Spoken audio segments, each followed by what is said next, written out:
هقول لكم ايه، وحشتوني بجد والله، وحشتني جدا القعده دي.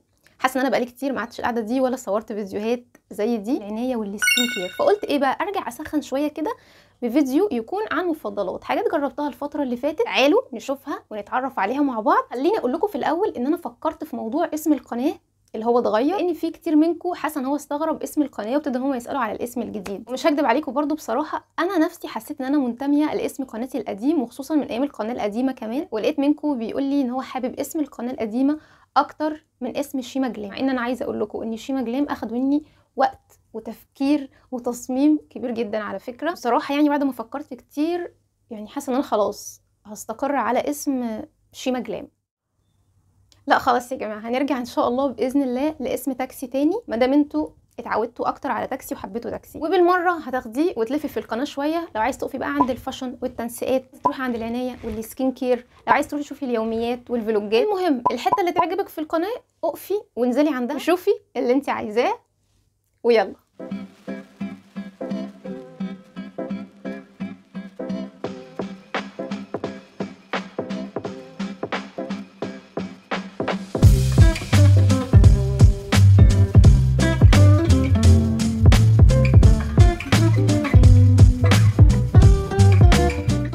السلام عليكم ورحمة الله وبركاته. أهلا وسهلا بكل اللي معانا واللي هيفضل معانا بعد الفيديو. معاكم شيماء، ودي قناة تاكسي. زي ما انتم شايفين معانا السلة دي ما شاء الله مليانة حاجات هنتعرف عليها بقى مع بعض. وتعالوا نشوف أول حاجة فيها. هكلمكم عن أول حاجة وهو الغسول بتاع إيفا ده. غسول إيفا ناتورال جلو، فيه فيتامين سي وإي وبي 3 وبي 5. بينظف بعمق، بيوحد لون البشره بشكل ملحوظ، بيدي لمعه وجلوي صحيه كده، وهو للبشره المختلطه. الغسول ده بالنسبه لي حبيته وما حبيتهوش ليه. اول حاجه لما استخدمته هو فعلا بيدي الجلو واللمعه الحلوه كده الجميله للبشره، لطيف على البشره. الرغوه بتاعته حلوه جدا، تنظيفه ممتاز للبشره، وانا اهم حاجه عندي في الغسولات ان يكون التنظيف بتاعها يكون حلو. الحاجه اللي ما عجبتنيش فيه ان هو اول ما استخدمته الفتره اللي فاتت كنت بحاول اعمل روتين للبشره عشان عايزه اعالج الحبوب، وده كان من ضمن الحاجات اللي قلت ادخلها في الروتين بتاعي جديده. فلما استخدمته طلع لي حبوب، قلت ان انا عايزه اعالج الحبوب يطلع لي حبوب. استخدمته لمده اسبوع، فبعد كده وقفته ورجعت على الحاجه، ورجعت على الحاجات اللي انا كنت بستخدمها قبل كده. رجعت استخدمه تاني عشان اتاكد هو ولا مش هو ولا حاجه تانية.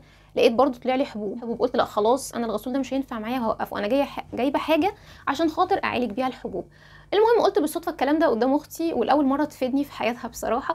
فقالت لي استمري عليه، لان في غسولات لما بتجربيها بتبتدي انها في الاول تطلع حبوب، وبعد كده بتعالج البشره بتخليها حلوه جدا. المهم سمعت كلامها وفعلا بعد استخدامي الفتره لقيت الحبوب ابتدت انها تروح. ولكن لما برجع اوقفه شويه وابتدي ان انا استخدم حاجه تانية تكون انا محتاجه، مثلا ان انا استخدم الصابونه دلوقتي بتاعت نابلسي دي، ارجع الاقي الموضوع ابتدى يتكرر من اول وجديد. حسيت ان هو مش سهل ومريح معايا كده في الاستخدام، عشان كده هو عجبني وما عجبنيش. اكلمكم على تاني حاجه وهو حمام الكريم ده بتاع مينك. كنت عملت لكم فيديو قبل كده عن مجموعه مينك اللي انا استخدمتها، فيديو خاص لوحدها يعني لو تحبوا تروحوا تشوفوه. وكنت جربت حمام الكريم اللي هو التاني، استنى اوريه لكم، اللي هو حمام الكريم اللي هو ده. عاوزه اقول لكم ان ده خطير، تحفه. ولكن عشان هو قرب يخلص ان انا ممكن اروح لتاني نوع اللي هو ايه، قلت اجرب برده يمكن يطلع احلى، اللي هو اللون الاخضر، وده بزيت الزيتون واللوز والصبار عشان يدي شعر قوه ولمعان. استخدمته لحد دلوقتي حوالي 4 أو 5 مرات عشان اشوف النتيجه بتاعته كويس. مش نفس قوام ولا الحاجه الحلوه اللي ادهاني اللي هو الاولاني. بعد استخدامي ليه كذا مره لقيت فيه ايه بقى، لقيت ان هو بيطري الشعر جدا، بيرطب الشعر، مش بيطريه. الاولاني بيطريه، اما ده بيرطبه قوي. فانا بستخدم شويه حاجات دلوقتي برضه عشان شعري كان الفتره اللي فاتت دي في حاله هلاك، فانا كنت برممه بمعنى اصح. فقلت اوقف الحاجات اللي انا بستخدمها معاه وابتدي ان انا احاول يعني اقلل المنتجات دي واركز على ده اكتر. لقيت فعلا ان شعري مترطب حلو قوي. واكتر حاجه لقيتها فيه ان انا كنت بالليل نايمه فعامله شعري ضفيره، وما كنتش رابطاه بحاجه ستان. انا متعوده ان انا اربطه بحاجه ستان كده، فالواحد انتوا عارفين هو نايم بقى بيتقلب والزيوت اللي في الشعر بتقل والحاجات دي كلها. صحيت الصبح لقيت شعري لسه مترطب بيلمع. لما فكيته لقيت شعري متسلك، مش متشابك ولا اي حاجه، وفي نفس الوقت بحس ان هو الشعريه كده ماسكه نفسها. فانا بصراحه عجبني، حبيت. فده يبقى حلو جدا لانه قوي وتقيل شويه، هيعرف يعالج ويرمم شعرك كويس. فانا ممكن يكون ده معايا مع ده، وده استخدمه في الاوقات الصعبه. ولكن اللي ناسب شعري اكتر في العموم كان هو ده. وتقدروا تروحوا تشوفوا الفيديو بتاع المجموعه كامله. الشاور بتاع فريده، هو شاور فريدة بقى غني عن التعريف على فكره، ولكن ده انا محتاجه اعرفكم عليه شويه. اول حاجه شايفين حجمه؟ انا اصلا لما دخلت وشفت الحجم بتاعه عجبني شكل الحجم عسول كده. فتحته كده وشميت الريحه بتاعته. الريحه انتعاش، انطلاق، تحسوا ان انتوا هتخرجوا كده من المحل طايرين. ريحته فظيعه، خطيره بمعنى كلمه خطيره، حلوه جدا جدا جدا بجد. لما جربته في الشاور بقى، ريحته في الشاور مختلفه على اللي انت هتشميها اول مره. هي الريحه ما اختلفتش، لا هي بانت اكتر. اول حاجه هو تحس ان هو برفان رجالي قديم شويه، ما ازعجنيش، بالعكس حبيته، حبيت الريحه بتاعته، لان البرفان ده كنت بشمه قبل كده، كنت بحب الريحه بتاعته جدا. انتعاش قوي جدا بجد، ودي احلى حاجه في الصيف، انك تحسي وانت في الشاور انك فريش جدا، منتعش، تحسي باحساس النظافه والريحه الحلوه في نفس الوقت. تنظيفه كويس جدا، هو مش بيرطب الجسم بس ما بيسيبش الجسم ناشف. بصوا هوريكم حاجه، شايفين النوع التاني بتاع فريده ده؟ شايفين الحجم؟ بصوا فرق الحجم عامل ازاي. ده 650 مللي وده 250 مللي. انتوا شايفين لو حبيتوا ان انتوا على وصفي اللي انا بقوله لكم هتروحوا تجيبوا اللي هو لونه اللي هو الموف شويه ده، فهتروحوا تجيبوه. طب ده موف وده موف، ده ريحه وده ريحه. قلت ليه الروايح مختلفه مع ان كل حاجه شبه بعض؟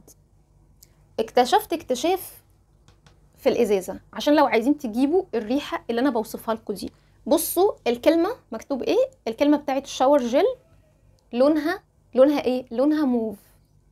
التاني بقى مع انه نفس الشكل ونفس اللون، ولكن بصوا لونها نقول يعني بطيخي شويه كده، ده اللون بتاعها. ممكن تقدروا تميزوا بقى الروايح من الحته دي، وتقدروا برضو ان انتوا تشموها يعني. ده ريحته حلوه جميله وكل حاجه، ولكن مش قويه. الجو حر، الجو حر اليومين دول. طبعا الهوايه بيكون معايا في خلف الكواليس لاني بهوي كل شويه. وليه ده؟ لاني بكون طافيه المروحه، ده علشان خاطر حضراتكم ما تنزعجوش. البادي اويل ده بتاع كوكو بادي اويل. الزيت ده انا كنت حابه ان انا اجربه جدا، وفعلا دورت عليه كتير لحد ما لقيت ترطيبه للجسم كويس، مش واو مش فظيع يعني، ما اقدرش اقول عليه ان هو قوي جدا. في ريحه، ولكن الريحه اللي فيه خفيفه جدا، بتروح بسرعه قوي. قوامه على الجسم كمان خفيف جدا، لما بحطه كده يعني بضغط كده ضغطتين عليه بينزل بسرعه قوي، مش تقيل شويه يعني. لو قارنت بينه وبين الحاجات اللي انا جربتها قبل كده، ده اخف منهم، بس ترطيبه مش وحش يعني، ترطيبه مش سيء، لا هو بيديني ترطيب كويس وحلو. محتاج منه ترطيب اكتر من كده وريحه، لان انا بحب ريحه الزيوت جدا، وبحب ريحه الزيوت تكون باينه وتكون ظاهره، ولانها بتثبت على الجسم حلو جدا. ولما بتحطي اي لوشن او برفان او اي حاجه بعدها بتثبت الريحه اكتر، ولكن ده ريحته كانت خفيفه وبتروح بسهوله. تقييمي لده تقريبا 5.5 من 10. نتكلم عن هذا المنتج الرائع الخطير الممتاز، لوشن ايفا اللي هو بالورد. اللوشن ده خطير خطير خطير، تحفة جدا جدا جدا. ترطيبه رائع، ترطيب عميق، ترطيب قوي في الشتاء وفي الصيف. الشتاء بيديني ترطيب حلو جدا، بيخلي الجلد مرن، الجلد بيمتص بسرعة قوي، بيدي لمعة لذيذة كده. في الصيف انا قلت هيكون تقيل بقى معايا، لا انا لقيته ترطيبه حلو جدا، وما ادانيش احساس ولا الدهننه ولا التزييت ولا ايدي عرقانه ولا جسمي مضايقني خالص. نيجي لريحه الورد، ريحه الورد ما حبيتهاش خالص. جربت لوشنات بريحه الورد، كانت ريحه الورد فيها خطيره، ورد بمعنى كلمه ورد، لكن ده ورد حامض بينهم باين ولا باظ انا معرفش. ريحته ما استلطفتهاش، لكن ترطيبه قد ايه جامد. بصوا القوام بتاعه، يبان ان القوام بتاعه فعلا تقيل، يبان ان هو تقيل، تحسوا كمان هو كريم تقيل، ولكن هو في الترطيب تحفة. البشرة امتصته بسرعة جدا، طري جدا، ريحته مش بشعة، مش بشعة، مش اللي انا احطها اقول اف الريحة الوحشة دي، لا، بس مش ريحة الورد اللي انا كنت مستنياها ان انا الاقيها منه. طيب تعالى اقول لكم على المفاجأة بقى، لا المفاجأة بجد والله العظيم. كنت سمعت من واحدة بتتكلم عن اللوشن ده ان هو بيعالج جلد الوزة، معرفش، هو نفسي، هو مفيش اسم عدل غير جلد الوزة وجلد البطة اللي هم طالعين فيه ده، المهم هو بيعالج الموضوع ده. فتمام، تختلف من شخص للتاني. ممكن يكون حد عنده أزمة قوية جدا، ممكن يكون حد عنده في مساحات كبيرة في جسمه، ممكن يكون في مساحة صغيرة، ممكن يكون بتختلف من ملمس لملمس وهكذا. في حاجات سهل يعني انها تتعالج بحاجات بسيطة زي دي، وفي حاجات تحتاج علاجات. فكان عندي جزء كده مضايقني شوية، فابتديت ان انا اعمل ايه؟ اول حاجة احط البادي اويل ده، بعد كده احط عليه ده. بعد فترة بحط ايدي على الجزء اللي انا بتكلم عليه، ايه ده؟ انا حاسة ان هو طري، حاسة ان هو حتة واحدة، لا بجد هو اللوشن ده عمل كده، ما صدقتش، قمت جربته لوحده لقيت برضو نفس النتيجه، بس مع الزيت النتيجه احلى بكتير. في ناس بتقولك انا ما احطش بعد مثلا موضوع الشيفنج او الازاله اي حاجه فيها روايح على الجسم. هو انا ما بفضلهاش، بس انا عندي الحمد لله، يعني الحمد لله ما بتعمليش مشكله ولا ازمه. انا بحب حاجه عطريه، بحب حاجه فيها روايح، انا بجيب حاجه عشان اشم ريحه حلوه مع الترطيب اللي انا عايزاه. في موضوع الروايح هي مش خطيره، ما اعتقدش انها خطيره. لو انت بشرتك حساسه ممكن تكون مؤذيه بالنسبه لك، لكن لو باقي الناس تمام فاعتقد ان مفيش مشكله في الموضوع ده. نيجي للكريم اللي ابهرني. انا مش عايزه الفيديو يكون طويل، بس انا بشرح كتير لان الحاجه تستاهل. ده كريم اكريتين ربع، هو المفروض لعلاج حب الشباب، وانا زي ما قلت لكم طلع لي في فتره هو مش حب الشباب، هو كام حبايه كده بس طولوا شويه معايا وضايقوني. يعني ايه الكريم ده؟ باختصار شديد فلتر للبشره، نضاره، ده بيعمل الموضوع ده، ولكن ليه طريقه استخدام مهمه جدا. استخدمتيه صح هيديكي نتيجه مظبوطه، استخدمتيه غلط فعلا هيديكي نتيجه بايظه خالص. بتاخدي منه نقطه واحده بس على الجزء اللي فوق ده، نقطه صغيره بتوزعيها على وشك كله، ما عدا العين والجزء اللي هو فوق الشفايف ده. فانا بحط على باقي الوش وبحط كمان على رقبتي. في نفس الوقت الاجزاء اللي انت ما حطيتيش عليها هي كده كده بتتحسن مع باقي الجلد بتاع البشره. بتحطيه ازاي؟ اول حاجه بتستخدميه بالتدريج، اول حاجه مثلا يومين في الاسبوع، بعد كده 3، وبعد كده ممكن 4 وهكذا. وبتستخدميه اول مره لمده نص ساعه، وممكن ماكسيمم بعد كده توصلي ل4 ساعات. لازم تستخدميه في الضلمه، ما يكونش فيه ضوء.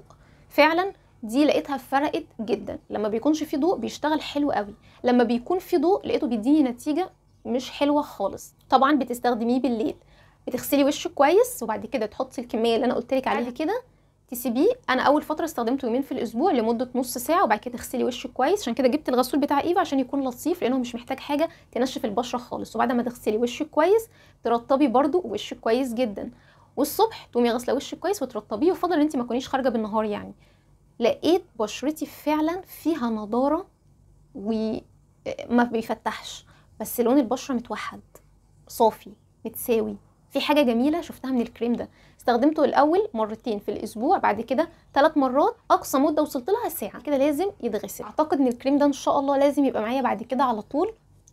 ميه الورد دي اقول لكم ايه، احلى ميه ورد جربتها في حياتي ده بجد.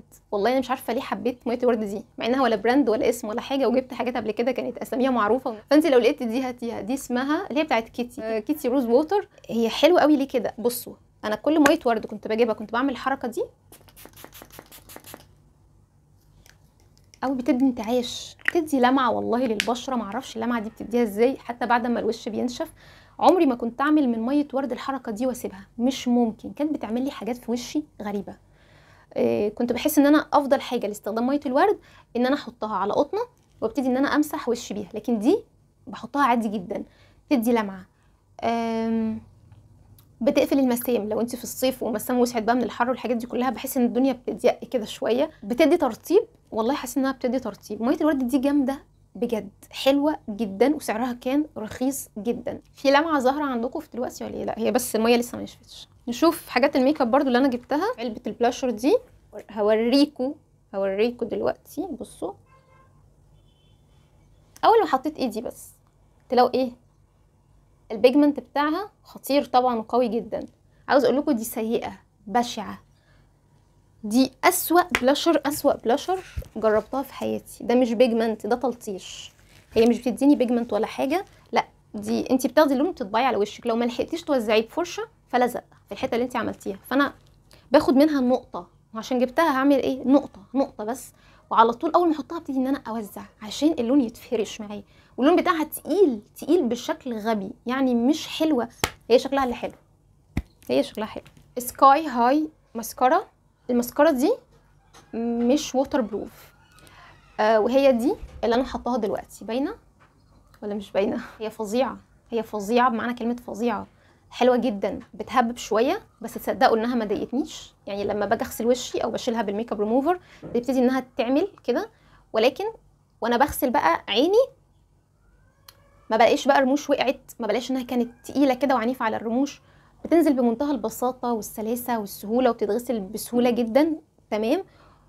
بحب الماسكارا اللي بتفرق الرموش وترفعها او تطولها، خليها ظاهره، ما بحبهاش مكتله. فدي حلوه جدا. كنت قلت لكم قبل كده ان انا لما جبتها دي ميبلين، بس الكوبي يا جماعه مش الاصلي، ورغم كده كانت حلوه جدا بجد.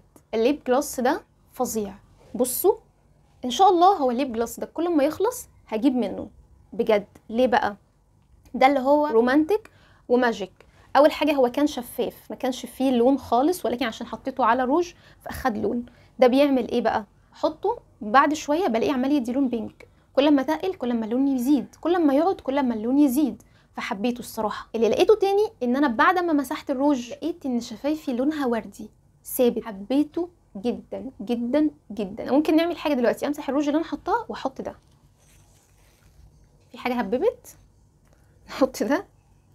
هي ريحته مش حلوه بجد، جميل جميل، وكل ما بيقعد كل ما بيديني اللون اتقل شويه. اخر حاجه وايه بقى؟ ختامها مسك وعنبر وعود.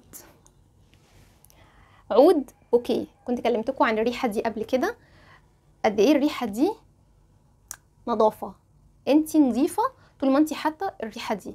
بعد الشاور بحطها، ما كنتش بحط برفانات على جلد خالص على فكره، كنت دايما على الهدوم، لكن لما حطيتها على الجلد لقيت ان الريحه بتقعد اكتر، حلوه اكتر، بتتشم احلى اكتر. مكتوب عليها رجالي، ولكن انا عمري ما اجيب ريحه رجالي احطها في حياتي، ولكن لما شميتها لقيت انها حلوه جدا رجالي. حطها كراجل هتبقى نظيف، حلوه جدا كبنت نظيفه، هي ريحه نظيفه. انا ابتديت اشم الجيران بيحطوا الريحه دي، ابتديت اشمها لدرجه ان انا عايزه انده لجارتنا الست ام مصطفى. يا ام مصطفى انت بتحطي عود بوكيه؟ بتشوفي الفيديوهات بتاعتي ولا ما بتشوفيهاش؟ انا مرشحاها جامد قوي. لا بجد انا ابتديت اشم الناس بتحطها بالنهار وبالليل، عماله اقول الريحه دي مالها انتشرت قوي كده. حقيقي بجد ريحه نظيفه نظيفه نظيفه نظيفه نظيفه، فحلوه جدا. هاتيها وجربيها وان شاء الله تعجبك. وده كان فيديو النهارده، ان شاء الله تكونوا اتبسطتوا معايا واستفدتوا من الفيديو. واقول لكم ايه ختامنا؟ سلامنا.